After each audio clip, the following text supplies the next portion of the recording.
Allahumma salli ala Sayyidina Muhammad wa asghiri zalimin bi zalimin. Allahumma salli ala Sayyidina Muhammad wa asghiri zalimin bi zalimin wa akhrijna min bainihim salimin wa ala alihi wa sahbihi ajma'in. Assalamualaikum warahmatullahi wabarakatuh. Bismillahirrahmanirrahim. Ashhadu an la ilaha illallah wa ashhadu anna Muhammadar Rasulullah. Allahumma salli ala Sayyidina Muhammad wa ala ali Sayyidina Muhammad. Rabbi shrah li sadri wa yassir li amri wahlul 'uqdatam min lisani yafqahu qawli. Amin. Bismillahirrahmanirrahim. Salam hormatku, salam ta'zimku selalu buat para sahabat-sahabatku tercinta, baik yang ada di dalam ataupun yang ada di luar negeri. Semoga kita semua senantiasa selalu di dalam bimbingan Allah, selalu di dalam kasih dan sayangnya Allah. Amin ya rabbal alamin. Marilah kita awali bersama kajian di ba'da subuh yang indah ini dengan kalimah thayyibah. Subhanallah walhamdulillah wa la ilaha illallah wallahu akbar wa la hawla wala quwwata illa billahil aliyyil azim. Sadaqallahul azim. Kali ini tema live kita yaitu ridha Allah atau mencari ridhanya Allah. Aku tidak butuh.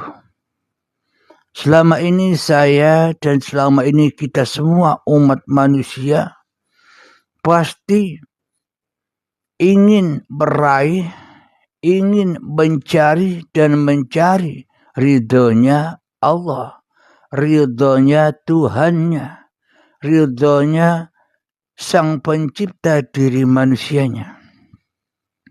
Kebanyakan kita, ya termasuk saya juga, selama ini selalu mencari-cari keridhaan Allah. Ada yang berkata ridallahu wa ridal walidain. Ridhanya Allah itu ada pada kedua orang tua kita, dan jangan sampai kita menyakiti hati kedua orang tua kita. Ada yang bilang demikian. Akan tetapi bagaimana mungkin kita bisa menemukan ridhonya Allah sementara Allahnya saja kita belum ketemu?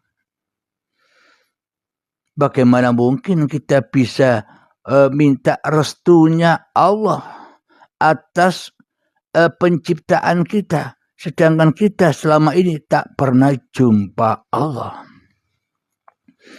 Bagaimana mungkin kita memohon pertolongan Allah sementara kita selama ini menolak kehadiran Allah di dalam dada kita? Itulah fenomena yang selama ini ternyata kita selama ini bertuhan dan beragama itu serba terbalik, serba kebalik. Mestinya Allah yang wujud, loh kok manusia sebagai ciptaan, loh kok manusia sebagai makhluk yang merasa lebih wujud daripada wujud yang menciptakannya di dalam setiap dadanya, di dalam setiap hatinya. Karena ternyata bila kita tengok, bila kita lihat di dalam dada kita, Allahnya tidak ada. Yang ada hanyalah diri kita sendiri. Ijenan. Yang ada hanyalah diri kita sendiri. Yang bersendirian.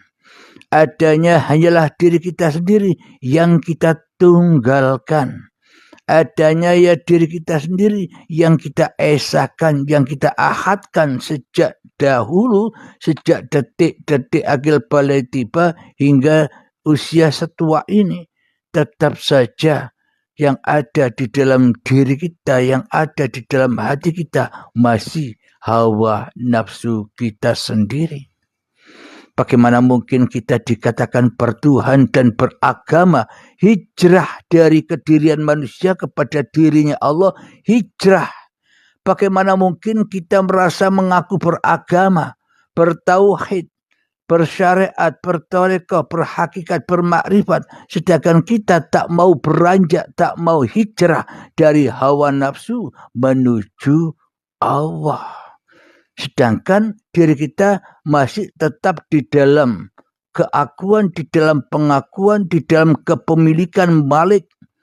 Di dalam hati kita, kita hanya rela, kita hanya ridho dengan keberadaan, dengan kewujudan, dengan kehidupan, dengan kekuasaan diri kita sendiri di dalam hati kita.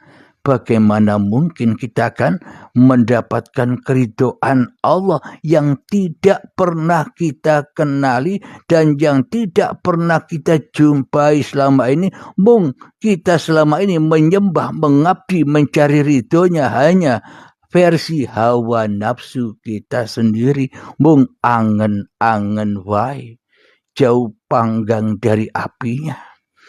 Seolah itu semua hanya halusinasi kita sendiri saja yang sok merasa sudah bertuhan, yang sok merasa sudah memiliki agama seperti saya sendiri. Alhamdulillahirabbil alamin. Di sini yang ku ceritakan, yang saya ceritakan hanyalah kisah-kisah diri saya sendiri. Mungkin ada kesamaan dengan diri Anda. Kalau tidak ada kesamaan antara saya dan diri Anda, ya mohon dimaafkan.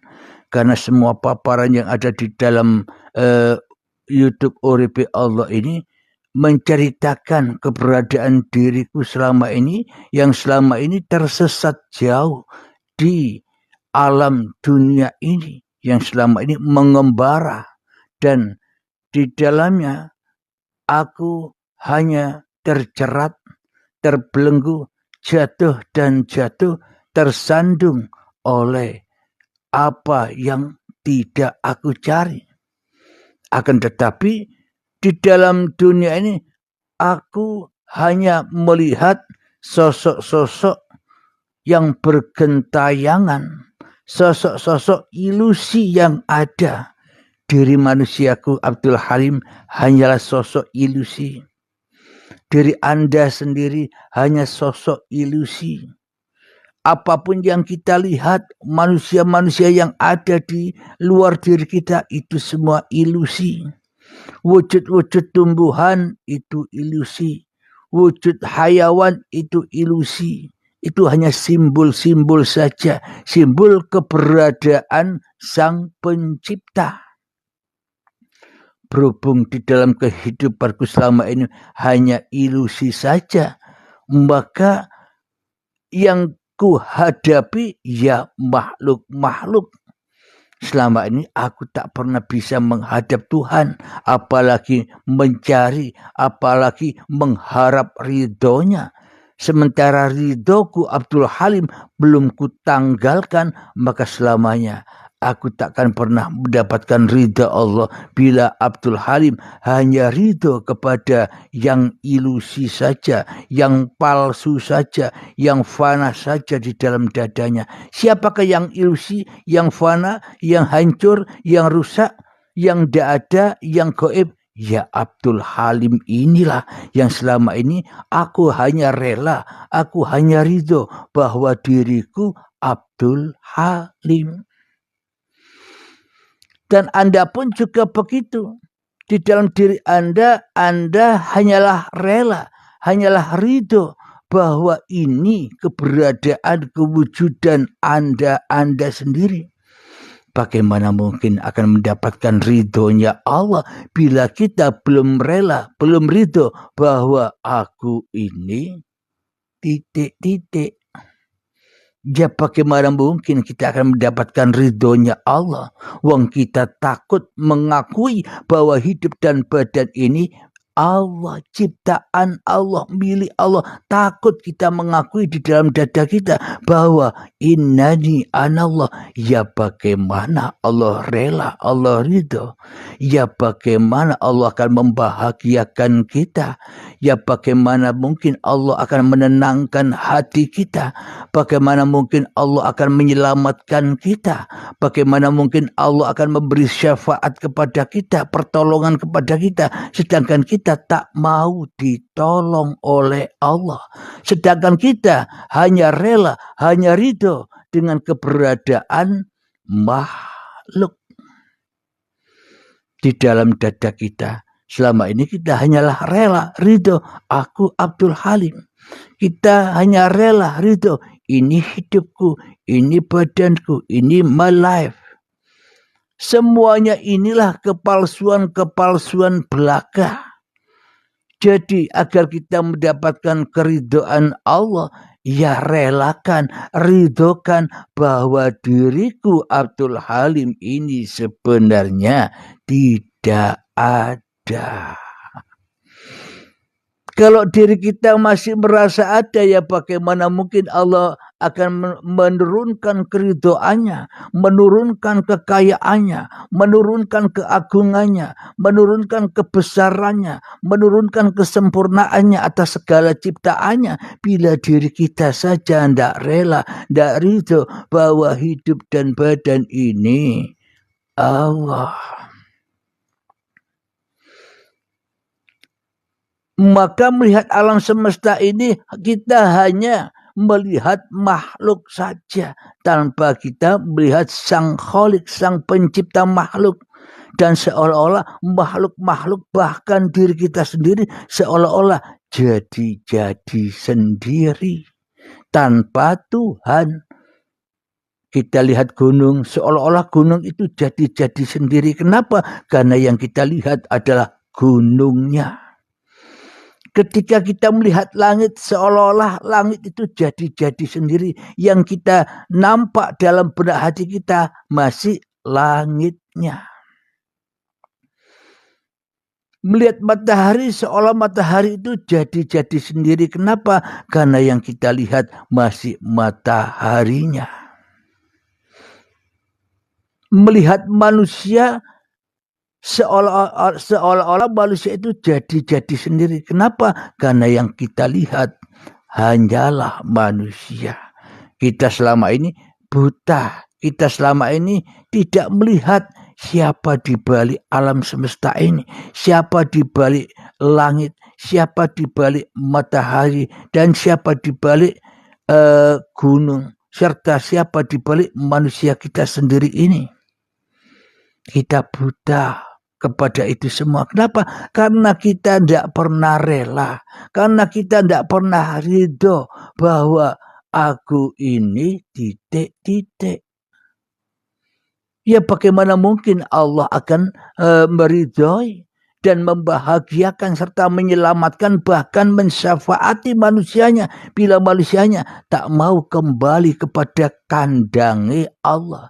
tak mau kembali kepada penjagaan Allah, tak mau kembali kepada pemeliharaan Allah, tak mau kembali kepada kekuasaan Allah, tak mau kembali kepada kewujudan Allah, tak mau kembali kepada kehidupan Allah, ya selamanya akan tersesat jalannya, bergentayangan di luar Allah, bergentayangan di dunia ini, bergentayangan di duit, bergentayangan di harta, bergentayangan di kendaraan-kendaraan kita yang merasa kita hak miliki, bergentayangan di anak, bergentayangan di istri atau suami yang suatu saat akan menjadikan kita fitnah dan akan selalu menggerogoti hati kita. Bila kita melihat sikap anak, istri atau suami kita yang tidak cocok dengan apa yang kita mau, akan gerogoti hati kita. Yaitulah fitnah-fitnah Dajjal itu. Fitnah-fitnahnya hawa nafsu yang merasa memiliki semua ini. Nah itu Dajjalnya sudah ada. Kok bingung cari Dajjal yang tidak ada? Dajjal yang tidak ada kok dicari. Dajjal yang ada kok diabaikan. Kita rela ridho disiksa Dajjal. Kita rela ridho masuk surganya Dajjal. Apa? Kesenangan dunia. Itulah fitnah-fitnahnya Dajjal yang selama ini kita buta. Kita menganggap Dajjal yang asli itu Dajjal yang dohir. Kalau tidak ada Anda, kalau tidak ada kita, apa Dajjal ada?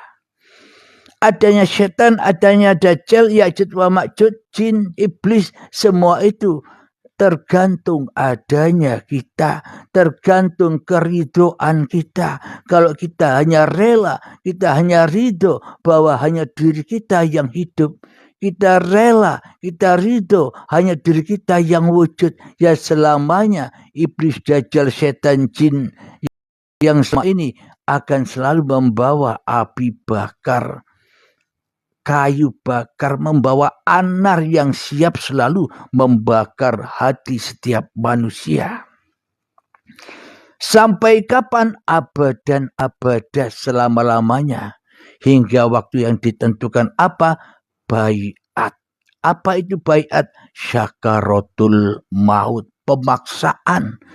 Keluar dari hak kepemilikan kita. Kita kembalikan dengan paksa. Di dalam hari perhitungan saat syakaratul maut tiba. Alhamdulillahirabbil alamin. Itulah tanda bukti ridhonya Allah. Aku tak butuh bila aku masih ridho kepada diriku sendiri. Ridhonya Allah, aku tak butuh. Ngapain cari ridhonya Allah? Sedangkan aku hanya mengaku di dalam diriku bahwa yang hidup ini aku Abdul Halim, bahwa yang berkuasa ini aku Abdul Halim, bahwa yang punya kekuasaan untuk bergerak sejak bangun tidur sampai tidur lagi di dalam kendali kekuasaan, di dalam loh mahfudnya Abdul Halimnya saja selama ini yang punya kun fayakun di dalam diriku. Ya percuma ngapain cari ridhonya Allah bila keridhoan diri kita saja tidak kita haturkan kepada Allah. Bila menghadap Allah, bila ketemu Allah saja belum tahu. Maka semua itu hanya hoax, hanya angan-angan, halusinasi saja. Aku mencari ridhonya Allah. Jadi untuk mencari ridhonya Allah itu bukan yang di luar. Tapi ridhonya Allah itu masuklah ke dalam dirimu. Serahkan dirimu kepada Tuhanmu. Bahwa hidup dan badan ini adalah bukan milikmu. Itulah puncak-puncaknya keridhaan Allah. Akan tetapi puncak-puncak keridhaan manusia ketika manusianya ingkar kepada Allah. Apa itu maknanya? Allah gaib. Kita masih menganggap Allah gaib. aku yang wujud. Inilah manusia-manusia yang ingkar kepada Tuhannya. Manusia hanya membela dirinya. Inilah manusia-manusia yang sudah tenggelam, yang sudah masuk ke dalam surganya Dajjal. Apakah itu? Kesenangan urusan-urusan dunia, urusan-urusan yang selain Allah. Wong sudah di dalam Dajjal kok masih nunggu-nunggu Dajjal? Ya tertipulah kita. Wong kita sudah dikuasai Dajjal kok masih nunggu-nunggu Dajjal yang tidak ada. Wong kita masih rela ridho kepada Dajjal, bagaimana mungkin kita akan mendapatkan keridhaan Allah? Yang kita relakan, yang kita ridhokan, hidup dan badan ini kita persembahkan kepada Dajjal yang terkutuk, yang tidak ada, yang ada merasa ada. Ya inilah Dajjal itu. Jadi Dajjal, Ya'juj wa Ma'juj, Isa, Al-Mahdi, semua itu hanyalah simbol-simbol apa yang ada di dalam hati, lambang-lambang apa yang ada di dalam hati. Maka bangkitkanlah Al-Mahdi dan Isanya di dalam diri masing-masing manusia untuk menyerahkan, merelakan, meridhokan bahwa hidup dan badan ini titik-titik, ya itulah jalan yang lurus, ya itulah jalan lillahi ta'ala, ya itulah jalannya syariat, itulah jalannya toreko, itulah jalannya hakikat, itulah jalannya makrifat. Simpel. Jalan menuju Allah itu simpel, harus dari Allah, bukan berjalan dari manusianya. Jadi perjalanannya harus dari langit menuju bumi, naik ke langit lagi. Enjoy saja. Jangan berjalan atau mengkaji atau belajar ilmu ketuhanan dari bawah. Maka di bawah, di bumi kita menemukan ketidaksinkronan. Yaitu ruwet, bulet, bingung, pening. Bila kita berjalan menuju Allah pakai kendaraan setan. Bila kita berjalan menuju Allah pakai kendaraan hawa nafsu. Bila kita pergi pulang kepada Allah pakai kendaraan kesombongan manusianya yang hanya rela, yang hanya ridho kepada dirinya sendiri. Dan seolah-olah manusianya lah yang berkuasa atas Tuhannya. Ngatur-ngatur Tuhan di dalam apa yang dipintanya. Inilah salah kaprahnya manusia di dalam beragama dan bertuhan.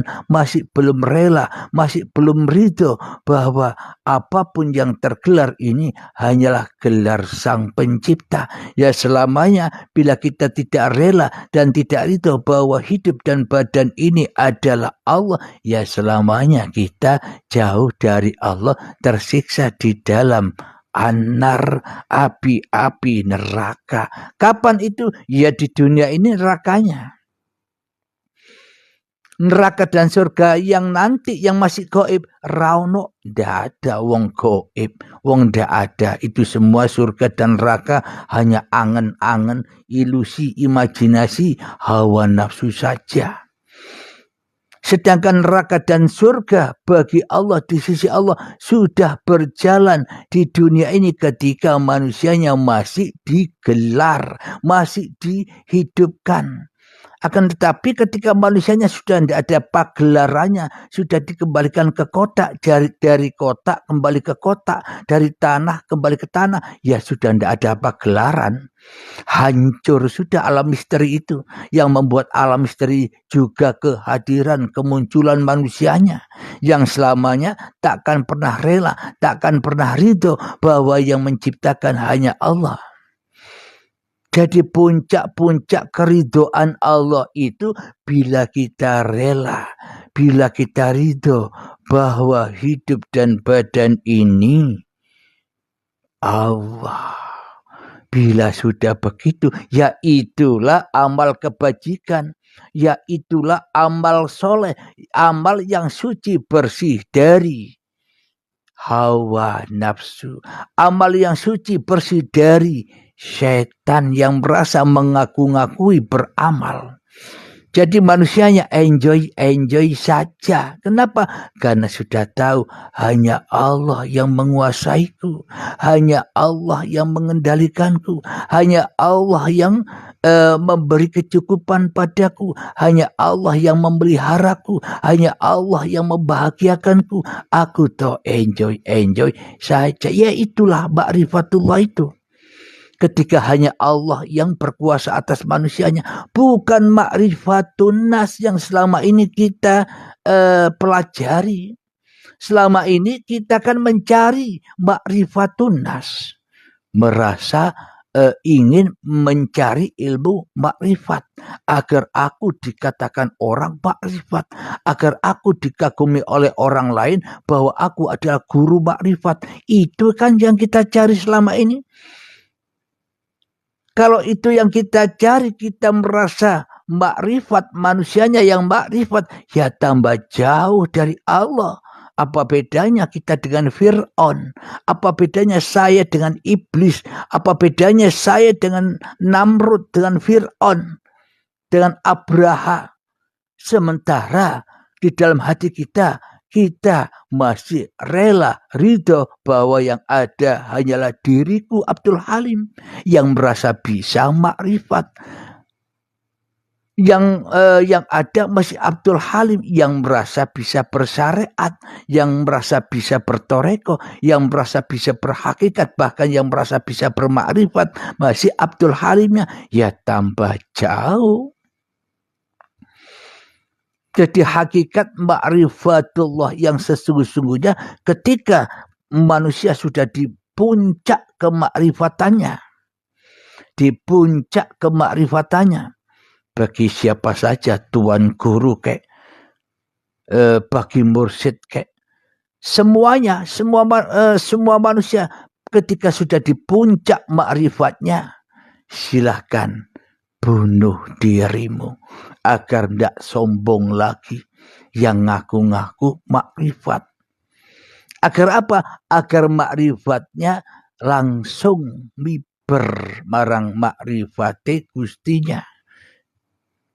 Agar apa? Agar manusianya apa? Agar manusianya bisa enjoy. Tidak malah manusianya merasa makrifat, merasa jaga Allah, disiksa terus. Mau gerak begini takut, mau gerak begitu takut, selalu jaga Allah. Ya disiksa terus, mas bro. Maka kita belajar hakikat makrifat itu agar apa? Bukan agar hakikat makrifat, tapi agar kita tidak berhakikat, tidak bermakrifat lagi. Agar kita turun lagi, bukan turun ke syariat loh ya, jangan salah paham. Agar kita turun lagi kepada kedudukan manusia kita yang hanya makhluk. Makhluk tidak mampu bersyariat. Makhluk tidak mampu bertoreko. Makhluk tidak mampu berhakikat, apalagi bermakrifat. Itu yang tujuannya agar kita duduk lagi di dalam makom makhluk yang mana enjoy saja diperankan Sang Khalik. Ya itulah yang dimaksud manusia-manusia yang mendapatkan keridhaan Allah, yang mana hatinya enjoy saja. Kenapa? Karena sudah di dalam surga.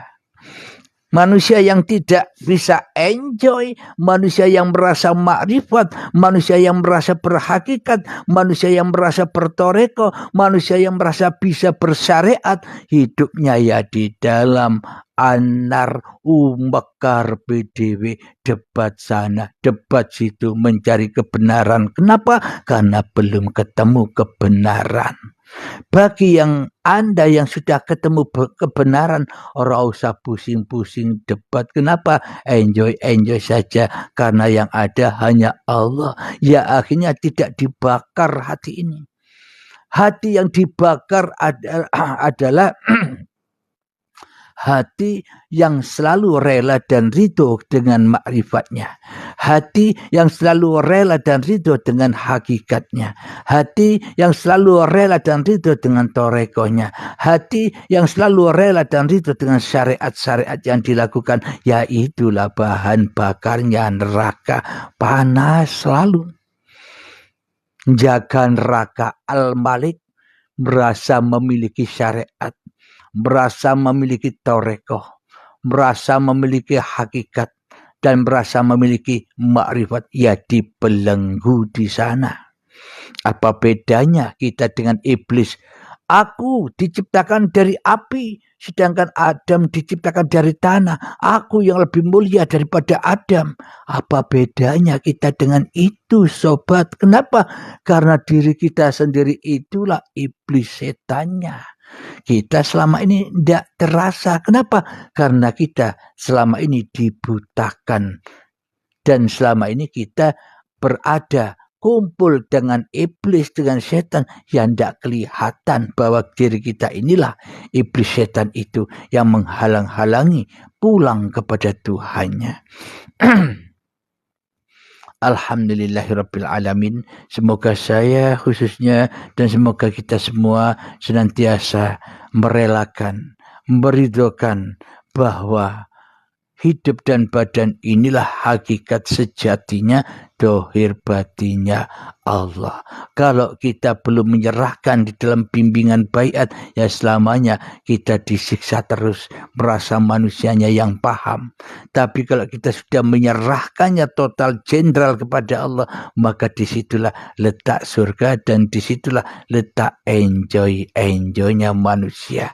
Sudah tak ditakut-takuti lagi, sudah tak dihukum lagi. Kenapa? Sudah lulus dari hukuman. Kenapa kok sudah lulus dari hukuman? Wong manusianya hanyalah dikuasai oleh Allah. Oh, manusianya tidak bisa berkuasa sendiri atas dirinya. Apa yang mau dihukum? Bagi manusia-manusia yang sudah kembali menjadi almarhum, orang-orang yang sudah kembali ke dalam rahmatnya Allah, yang tidak bisa dihukum.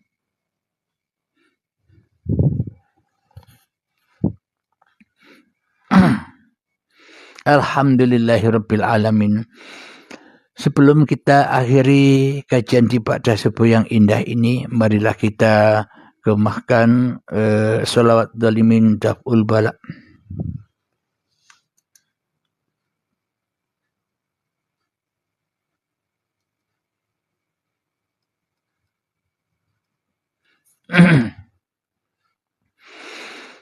Allahumma salli ala Sayyidina Muhammad wa asghiri zalimin bi zalimin wa akhrijna min bainihim salimin wa ala alihi wa sahbihi ajma'in. Bismillahirrahmanirrahim. Rabbana atina fid dunya hasanah wa fil akhirati hasanah wa qina adzabannar. Wa sallallahu ala sayyidina Muhammad wa ala alihi wa sahbihi wa sallam. Walhamdulillahi rabbil alamin. Akhir kalam. Assalamualaikum warahmatullahi wabarakatuh.